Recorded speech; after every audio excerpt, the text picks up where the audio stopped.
వెంట్రుక రాసి city life తో మసి నగరవాసంలో కేశాలకెన్ని కష్టాలో. పూర్తి వివరాలకు చదవండి రేపటి సాక్షి హైదరాబాద్ ఎడిషన్. ఈరోజు రెండవ రోజు ప్రభుత్వం ప్రవేశపెట్టినటువంటి బడ్జెట్ మీద చర్చ జరుగుతుంది. ఈ చర్చలో భాగంగా ముందుగా మేము వైఎస్ఆర్ కాంగ్రెస్ పార్టీ తరఫున ఈ రాష్ట్రంలో సోషల్ మీడియా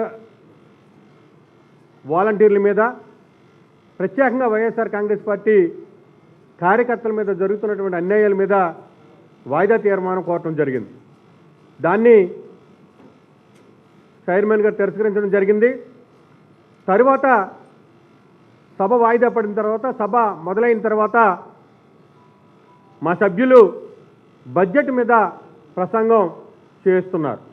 ఈ సమయంలో అధికార పార్టీలో ఉన్నటువంటి, ప్రభుత్వంలో ఉన్నటువంటి మంత్రులు కానీ, వారి యొక్క ఎమ్మెల్సీలు కానీ మా సభ్యుల్ని వాస్తవాలు చెప్పనివ్వకుండా, మా సభ్యులు మాట్లాడే విధాన్ని అనుమానమును అడ్డుకుంటూ,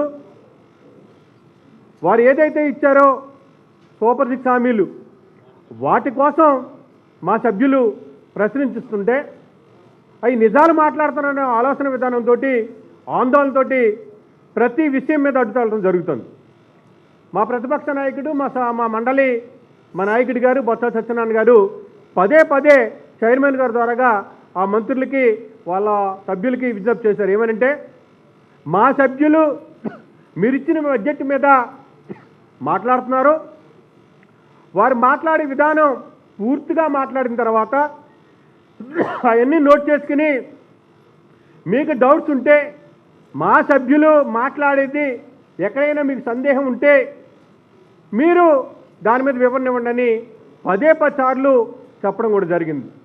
అవి ఏమీ పట్టించకుండా చైర్మన్ గారు కూడా పదే సార్లు ఇది విధానం కరెక్ట్ కాదు, సభ్యులు మాట్లాడేటప్పుడు మీరు అంతమంది లేచి మాట్లాడటం కరెక్ట్ కాదని చెప్పిన తర్వాత కూడా వాళ్ళ అధికారం మదంతో, అధికారం మా చేతిలో ఉంది కదా, ప్రతిపక్షం గొంతు నొక్కాలి, ప్రజాస్వామ్యంలో ప్రతిపక్షం యొక్క వాక్చాతుర్యాన్ని బయటికి వెళ్ళకూడదనే ఆలోచన విధానంతో మమ్మల్ని డిస్టర్బ్ చేయడం జరిగింది. దీని మీద ఒక మంత్రి గారు లేచి, స్వామి ఆయన పేరు, వారు మీ నాయకుడు సభ నుంచి పారిపోయి మిమ్మల్ని సభలోకి పంపించాడు అని మమ్మల్ని హేళన చేయడం జరిగింది. మేము ఒకటే చెప్తున్నా, మా నాయకుడు సభ నుంచి పారిపోలేదు. మా నాయకుడు ప్రతిపక్షంగా ఎంతమంది సభ్యులున్నా ప్రతిపక్షంగా వైఎస్ఆర్ కాంగ్రెస్ పార్టీ ఉంది కాబట్టి వైఎస్ఆర్ కాంగ్రెస్ పార్టీ తరపున ప్రతిపక్ష నాయకుడిగా మాకు గుర్తింపు అడిగారు. ఈ ప్రభుత్వం వచ్చిన తర్వాత ఇప్పటి వరకు స్పీకర్ గారు దాని మీద ఏ విధమైన సమాధానం చెప్పలేదు. అదేవిధంగా సుప్రీంకోర్టు నోటీసులు ఇచ్చినా కానీ స్పీకర్ గారు స్వీకరించట్లేదు. అంటే ఎంత దుర్మార్గం ఒకసారి మీరు అందరూ ఆలోచించండి. మరి మీరు ప్రతిపక్ష హోదా ఇవ్వకుండా, ప్రతిపక్ష నాయకుడిగా గుర్తించకుండా, సభలోకి వస్తే మైక్ ఇవ్వకుండా సభకు వచ్చి ఏం ప్రయోజనం అని చెప్పేసి మీ మీడియా ద్వారాగా ఈ అధికార ప్రభుత్వాన్ని నేను ప్రశ్నిస్తున్నాను.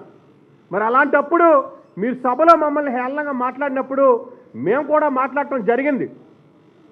మరి మీరు 2019 నుంచి 2024 వరకు 2.5 సంవత్సరాలు హౌస్కి వచ్చి 2.5 సంవత్సరాలు కూడా చంద్రబాబు నాయుడు గారు వెళ్ళిపోరు కదా అని అడిగినప్పుడు లోకేష్ గారు మా మీద విచక్షణారహితంగా మరి మా మీద విరుచుకుపోవడం జరుగుతుంది. మరి ఇది ఎంతవరకు సమంజసం?